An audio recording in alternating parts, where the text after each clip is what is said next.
Arestado ang 3 lalaking nagbebenta umano ng nakaw na piyesa ng kotse sa Quezon City.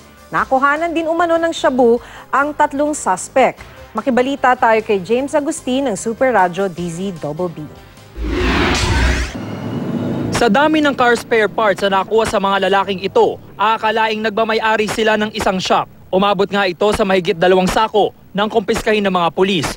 Pero ang mga nakuhang items tulad ng side mirror, hubcap, tail light, center cap ng gulong at iba pa, inilalako daw ng 3 sa bahagi ng Banawi sa Quezon City, kung saan nagkalat din ang mga tindahan ng spare parts ng mga sasakyan.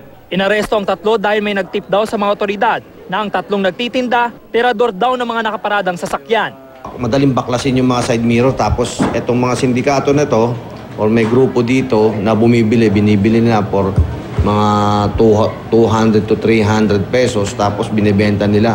Maliban sa mga spare parts, nakuhanan din sila ng 3 sachet ng hinihinalang shabu. Todo tanggi naman ng mga suspect sa paratang. Hindi po kami nakaw. Hindi po yun sa amin. Aalamin daw ng mga otoridad kung kabilang din ang shabu sa posibleng inilalako ng mga suspect sa kanilang mga parokyano. James Agustin, GMA News.